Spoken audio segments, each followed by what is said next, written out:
आदाब, नमस्कार, अस्सलाम वालेकुम नाज़रीन। पल पल न्यूज़ के न्यूज़ रूम से मैं हूं आपके साथ नदीम अकरम। बीते कुछ दिनों से लगातार सुप्रीम कोर्ट में हिजाब को लेकर के बहस चल रही है। जहां इससे पहले की दलीलों की बात की जाए तो तमाम दलीलों को सामने रखा गया।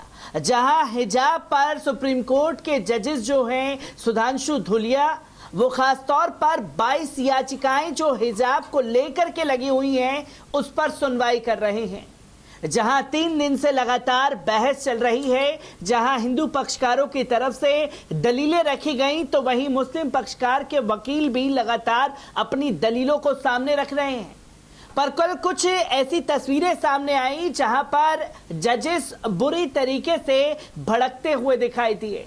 जहां इस्लाम की बात आने लगी सुप्रीम कोर्ट में, कुरान की बात आने लगी, हदीस में क्या कुछ कहा गया है उसके बारे में जैसे ही जिरह शुरू हुई तो सुप्रीम कोर्ट के जजेस डांटते हुए दिखाई दिए, जिस पर जबरदस्त बहस छिड़ी। क्योंकि कल जो कुछ भी हुआ उसकी तस्वीरें आपके सामने थी, पर कल कुछ तस्वीरें ऐसी भी थी जो सामने अब आई हैं, जिसके बारे में बात करना जरूरी है और क्या कुछ दलीलें रखी गई हैं इस पर नजर डालते हैं। आपको बता दें कि सुप्रीम कोर्ट ने गुरुवार को कर्नाटक हाईकोर्ट के फैसले को चुनौती देने वाली याचिकाओं पर सुनवाई जारी रखी, जिसमें राज्य के कुछ स्कूलों और कॉलेजों में मुस्लिम छात्राओं द्वारा हिजाब पहनने पर प्रतिबंध को बरकरार रखा गया था। जस्टिस हेमंत गुप्ता और जस्टिस सुधांशु धूलिया इस बेंच की देखरेख में सुनवाई करेंगे। तो वहीं सुनवाई के तीसरे दिन सीनियर एडवोकेट देवदत्त कामत ने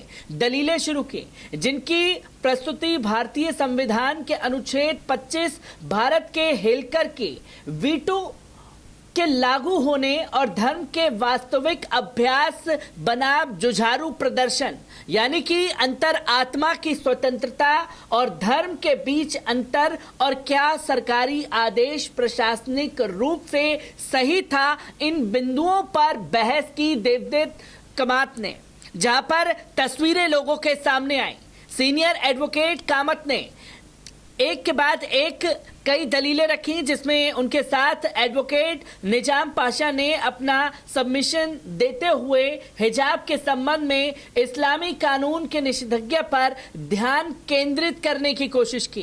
क्या सभी धार्मिक प्रथाएं या केवल आवश्यक धार्मिक प्रथाएं ही संरक्षित हैं, ये सवाल पूछा गया। तो इस प्रश्न का उत्तर देने के लिए आवश्यक धार्मिक अभ्यास के किस परीक्षण का प्रयोग किया जाना था, एडवोकेट पाशा ने कमिश्नर हिंदू धार्मिक बंदोबस्ती मद्रास बनाम श्री शिरूर मठ के श्री लक्ष्मींदर तीर्थ स्वामी AIR 1954 SC और 282 में निर्णय के तमाम बातों को रखा, जिसके बारे में उन्होंने साफ तौर पर कहा, जहां अटॉर्नी जनरल क्लॉज 2A पर जोर दे रहे हैं तो उनका तर्क है कि सभी धर्मनिरपेक्ष गतिविधियां जो धर्म से जुड़ी हो सकती हैं, लेकिन वास्तव में इसका एक अनिवार्य हिस्सा नहीं है, राज्य विनियमन के लिए उत्तरदायी है। ये कहते हुए अटॉर्नी जनरल के उपरोक्त तर्क के केवल धर्म की आवश्यकता प्रथाओं को अनुच्छेद 25 के तहत संरक्षित किया गया है, उसे शिरूर मठ मामले में 7 न्यायाधीशों की पीठ ने खारिज कर दिया। उन्हें फैसले से आगे के बारे में अवगत कराया गया। तो इस तरह उन्होंने प्रस्तुत किया कि ये दुर्गा समिति अजमेर बनाम सैयद हुसैन अली और अन्य के फैसलों में था, जहां 5 न्यायाधीशों की पीठ ने प्रशिक्षण तैयार किया था। उन्होंने आगे कहा कि आवश्यक अभ्यास पर कानून उक्त फैसले में केवल एक अतिरिक्त है, यानी कि ऑपिटर है के माध्यम से था। अपने तर्कों को जारी रखते हुए उन्होंने कहा कि क्या धार्मिक प्रथाओं या केवल आवश्यक धार्मिक प्रथाओं की रक्षा की गई है, जो उन्होंने सवाल किया। ये सवाल कि क्या धार्मिक अभ्यास या केवल आवश्यक धार्मिक अभ्यास संरक्षित है, इस पर शस्त्रों का हवाला देने से पहले एडवोकेट पाशा ने बेंच से कहा कि इसे बाबरी मस्जिद के फैसले में 5 जजों ने खारिज किया था। उन्होंने कहा कि बाबरी फैसले में अदालत ने धर्मशास्त्र के क्षेत्र में प्रवेश नहीं किया और कहा कि सच्ची परीक्षा ये देखने के लिए है कि क्या एक सच्चा आस्तिक उस विश्वास को रखता है। इस प्रकार निर्णय के अनुसार न्यायालय को धार्मिक सिद्धांत की कई व्याख्याओं में से एक को अपनाने से बचना चाहिए, जिस पर उन्होंने कहा कि हमारी अदालत संवैधानिक व्याख्या पर आधारित है और हमें धार्मिक सिद्धांतों की व्याख्या में न्यायालय का नेतृत्व करने के प्रयास को अस्वीकार करना चाहिए। जहां बाबरी मस्जिद का जिक्र किया गया, जब अस्त्र शस्त्र को लेकर के बात हुई तो उस दौरान पर बाबरी मस्जिद की बेंच की जो कमेटी थी उन्होंने उस चीज को सिरे से खारिज कर दिया था। तो वहीं धार्मिक शस्त्र की व्याख्या पर कानून निर्धारित है। धर्म में कई संप्रदाय और कई विचार हैं और प्रत्येक व्यक्ति की शास्त्र की समझ को संरक्षित किया जाना चाहिए। शायरा बानो मामले में न्यायालय ने शास्त्रों की व्याख्या नहीं की है, ये केवल न्याय का निर्णय था। कुरियन जोसेफ शास्त्रों पर आगे बढ़े, बहुमत का निर्णय कानून के अनुसार ही होना चाहिए। इस मामले पर लंच के बाद की कार्रवाई में पाशा ने मोहम्मदन कानून पर विस्तार से अपनी दलीलें रखी। उन्होंने कहा कि मुस्लिम कानून के स्रोत कुरान, हदीस की सुन्नत, हजरत मोहम्मद सल्लल्लाहु अलैहि वसल्लम साहब की बातें और परंपराएं, इज्मा और किया गया है। उन्होंने तर्क दिया कि हाईकोर्ट ने यह मानने के लिए इस्लामी आयतों की गलत व्याख्या की कि हिजाब अनिवार्य नहीं, प्रथा नहीं है, जिसके बारे में ये बताने की कोशिश की गई कि कुरान में या हदीसों में कहीं ये नहीं कहा गया है कि हिजाब पहनना जरूरी है। पर यह फंडामेंटल राइट को लेकर के सुप्रीम कोर्ट में जिरह चल रही है। उस फंडामेंटल राइट के लिए ही ये तमाम दलीलें रखी।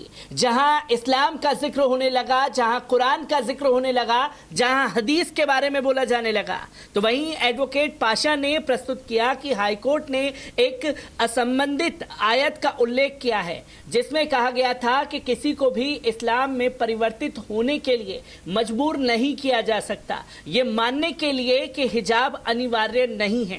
इस मौके पर जस्टिस गुप्ता ने एडवोकेट पाशा से कहा कि वे बेंच को हिजाब वाली आयतों को जरूरी दिखा दे। यहां एडवोकेट पाशा ने सूरा अन नूर आयत 31 और 24-31 कुरान का उल्लेख किया, जहां एडवोकेट ने हाईकोर्ट के फैसले के फुटनोट पर अदालत पर ध्यान आकर्षित करते हुए कहा कि हाईकोर्ट ने एक अनुवादक की राय को लोगों के सामने रखा है, ना कि पाठ का अनुवाद। उन्होंने कहा कि प्रश्न फुटनोट जिलबाब के बारे में आयत से संबंधित है, जो हिजाब के विपरीत पूरे शरीर को ढकता है, जो केवल सिर और छाती को ढकता है।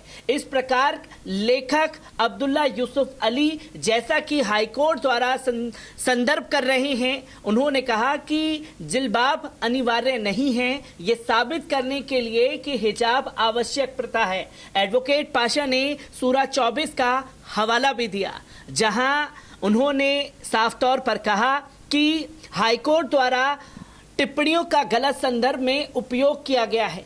उन्होंने कहा कि ये कहते हुए कि समय बीतने के साथ कुरान की कुछ आयतों का अर्थ खो गया है, निंदा थी। विश्वास करने वाले मुसलमानों के लिए कुरान आने वाले सभी समय के लिए एकदम सही है।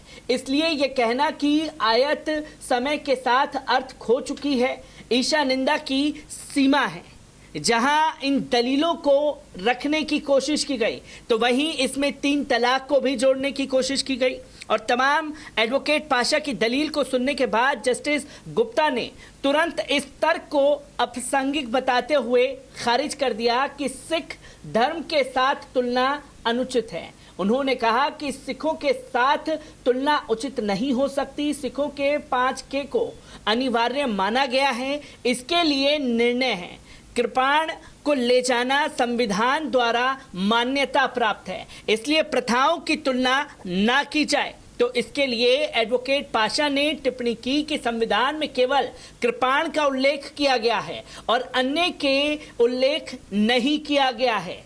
जहां कृपाण के बारे में सवाल किया गया, तो वहीं जस्टिस धूलिया ने कहा कि अन्य के अनिवार्य होने पर भी निर्णय है। एडवोकेट पाशा ने प्रस्तुत किया कि ठीक वैसे ही जो इस्लाम पर लागू होती है और साथ ही ये प्रथाएं इस्लाम के मूलभूत सिद्धांत हैं। उन्होंने ये भी कहा कि मैं सौभाग्य से या दुर्लभ से सभी लड़कों के स्कूल में गया और मेरी कक्षा में कई सिख लड़के थे जिन्होंने एक ही रंग की पगड़ी पहनी थी।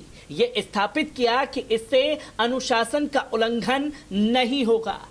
जहां साफ तौर पर दलीलों में ये बात रखने की कोशिश की गई, जहां ये बताया जा रहा था कि हिजाब पहनने से दूसरे समुदाय के लोग जो हैं असुरक्षित महसूस करते हैं, वो डर का माहौल में जी रहे हैं। पर यहां बताया गया कि सिख लड़कों के स्कूल में गया, उन लोगों ने एक ही तरह की पगड़ी पहन रखी थी, पर वहां उनके साथ में कुछ नहीं हुआ और ना ही अनुशासन का उल्लंघन होता हुआ उसमें दिखाई दिया। जहां पंजाब में एक मामला था जिसके बारे में जिक्र किया गया, तो वहीं जस्टिस गुप्ता ने तर्क की पंक्ति में सहमत नहीं थे और उन्होंने कहा कि हम फ्रांस या ऑस्ट्रिया के बराबर नहीं होना चाहते, हम भारतीय हैं और भारत में रहना चाहते हैं। एडवोकेट पाशा ने छात्रों पर हिजाब प्रतिबंध के नकारात्मक प्रभाव पर प्रकाश डालते हुए अपनी दलीलें जारी रखी और कहा कि इस्लाम में 1400 साल से है और हिजाब भी मौजूद है। फ्रांस में सिख छात्रों के एक सर्वेक्षण से पता चलता है कि उन्होंने स्कूल में प्रवेश करने के लिए कैसे अपमानित महसूस किया। इसने दिखाया कि कैसे अपनी पहचान खो दी और कैसे वे देश छोड़ना चाहते थे। यहाँ तक कि मुसलमान भी मुस्लिम छात्रों का नकारात्मक प्रभाव पड़ा है। पीठ ने कहा कि यह तुलना अप्रासंगिक है। एडवोकेट पाशा ने कुरान में आयतों का हवाला देते हुए दिन के अपने तर्क का समापन किया, जिसमें कहा गया कि कुरान अन्य धर्मों के प्रति सम्मान का आदेश देता है। ये तस्वीरें लगातार सुप्रीम कोर्ट से सामने आ रही हैं, जहां हिजाब को लेकर के लगातार जिरह चल रही है और आज भी ये चीज सुप्रीम कोर्ट में लंच के समय के बाद जारी रहेगी।